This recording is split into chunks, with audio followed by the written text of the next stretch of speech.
Hey everyone, and welcome back to another PGR video. In today's video we will be going over Luna. I'll be going over a little guide for her. She will be 10% physical and 90% dark damage. And with her Watanabe, A-rank Watanabe, the dark version does get a little bit shafted at in terms of main DPS on that team. Luna is just better. She's just 100% better. She just deals more damage.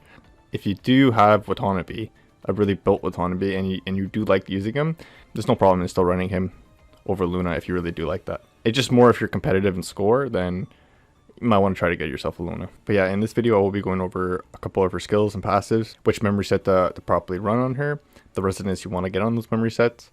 I will be going over her weapon and the skins at the end of the video. So without further ado, let's jump right into it. So Luna's main source of damage will be coming from her core passive and her ultimate.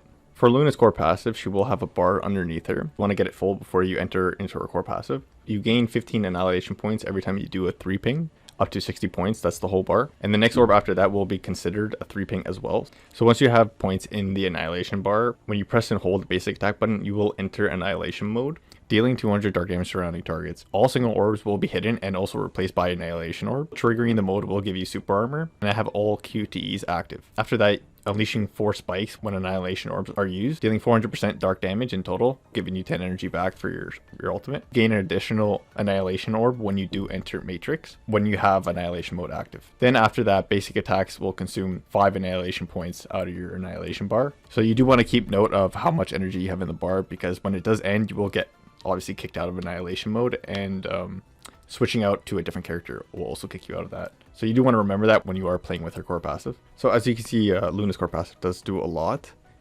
in a more simplified terms. So you do a 3 ping. Again, you do another 3 ping because the next orb will be considered one. You enter annihilation mode, hold the basic attack button, preferably when the gauge is full. Spam both basic attacks, spam the orbs, then do the ult. Pretty much rinse and repeat in a really simplified term. But Luna is really good on staying on the field for a long time. Pretty crazy, to be honest. So her ultimate does expand 150 energy. Continuously alter the gravity in a large area ahead, dealing 2,800 dark damage to all enemies within. It's really strong. And she also, performing the ultimate in annihilation mode, as I did mention, will drain all the points in your gauge. So again, preferably you do want to ult when she has pretty much no annihilation points left when you are in that mode.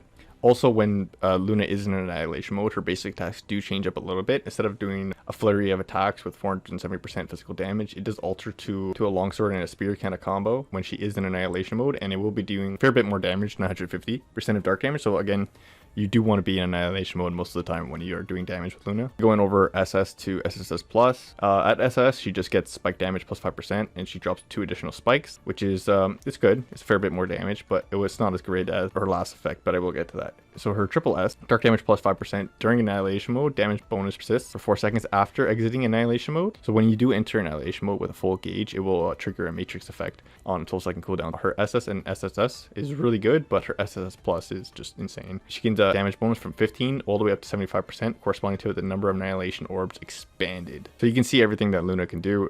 It's really good damage. She's a great DPS, and I think everyone's gonna like using her for sure. Alright, now finally moving on to Luna's memory set. With the 2-piece, all attack is increased by 5% and dark damage is increased by 5% as well. Pretty basic 2-piece. It's not too crazy. It's not bad, but it's not too crazy as well. The 4-piece set, during annihilation mode, dark damage is increased by 30%, signature skill damage is increased by 30%, and every annihilation orb consumed grants 10 energy. You can see the set is pretty much just made for Luna, but overall the set is actually really strong. It's really good, and man, Luna's gonna have so much fun with it.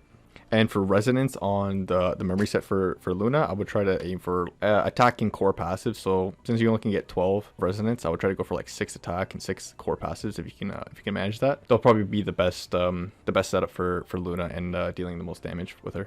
Now moving on to Luna's weapon, pretty simple as well, but it's really strong. Increases dark damage by 15%. The skill 2 on it. The 4th spike of the True Seeker Orb deal an additional 100% AoE dark damage. So you can see this character is pretty much hitting like everyone in the field. It's pretty nice. Like Luna's really insane for her damage. For Luna's 5-star weapon, if you weren't planning on going for her signature weapon, and if you weren't able to get it, all damage is increased by 15% for 8 seconds after expanding all 3 different colors of orbs within 6 seconds. It's not too bad, but it's a little more demanding on something you have to do, because you do have to expand 3 different colors of orbs within just 6 seconds. So actually really, really strong because, again, all damage is increased by 15%, so not only her dark damage. So the dark team right now, you want Luna as your main DPS on the team. Vero would be good as your healer debuffer as well. And also Kamui as also your QTE debuffer as well. That's pretty much you're gonna wanna run as your dark team. All right, now onto my favorite part is the skins. I really do like showing off the skins in these videos.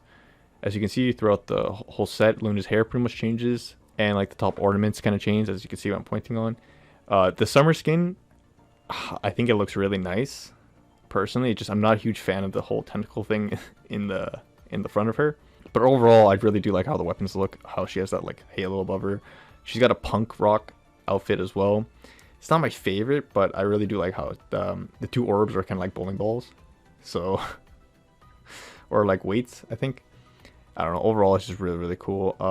She does look pretty badass in this, I'm not gonna lie. But so far, I would say this is my favorite. And I do like this one, but I just wish they would get rid of like the little thing in the top. Get a little of the drapes. But yeah, overall, Luna is pretty badass looking character. Alright, now that was pretty much everything I had to go over for Luna's guide in this video. I try to keep it as simple and compact as I could. If you guys found the video informational and helpful, leaving a like, subscribe would be greatly appreciated. And I'll see all of you in the next PGR video. Later.